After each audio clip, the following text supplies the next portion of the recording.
Hi, my name is Ron Fisher, and I just want to address some of the things in the law. You said that one of the purposes was to clarify refuse that's taken out of the town, and I don't think anywhere in the law does it explain the difference, or does it mention even that that's a viable option for Southold residents.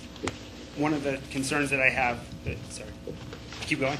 Yeah, please. One of the concerns was in section 233.3a, section A, line 2, item E, where it refers specifically to the non-recyclable waste. This is on page 2 if you wanted to follow along. It says the owners or occupants of all residences within the town which utilize collection services provided by persons licensed to collect refuse pursuant to the provisions of this article shall place non-recyclable waste in town garbage bags for collection on such day or days as the licensee serving such residences shall designate. At the board meeting that you had where there was public concern, and Mr. Russell, in several emails to a lot of people that are concerned about this, you had said that the town was going to not be enforcing that law. However, it's still in here. The law was rewritten, and it still is mandating the town residents to, regardless of where their refuse goes, to put them in yellow bags. Right. What this particular change to the law tries to do is fundamentally two things: create a carting permit, and also to clarify the confusion in the past that people that felt that if they weren't using the town facility, they didn't have to honor the code of Southold Town with reference to recycling, curbside separation. We're trying to underscore that with changes to the code. With regard to the larger issue of yellow bags, we're actually in discussions with DEC. We've taken the issue up under advisement. We're also trying to come up with a process that may or may not be able to do away with yellow bags altogether from a larger perspective, not just the use of customers. But I need to remind you that no one in the history of Southold Town has been violated for not using a yellow bag.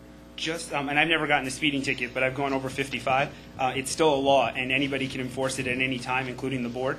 The fear is that if you initiate this card or permit, that then you can selectively enforce the yellow bag rule. We all know that there's only one carder locally who is not requiring yellow bags. So there's only one carder in violation of this law.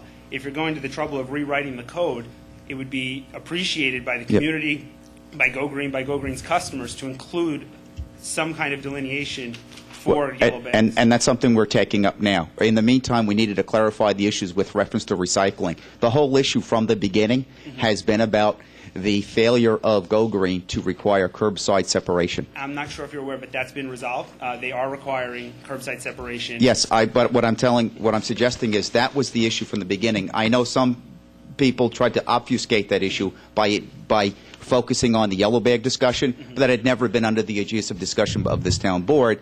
There are larger issues. People would like to see us do away with yellow bags altogether, and those are issues that we've been exploring with discussions. With regard to doing away with yellow bags as it's specified in the solid waste management plan, those are issues we're discussing with the DEC, and that's something we're taking up as a board, and maybe the DEC down the road we can ask for the relief from that part of the solid waste management plan, so that people like yourselves don't have to require that of your customers. But as a practical reality, it's not being, no one's ever tried to require your customers use yellow bags.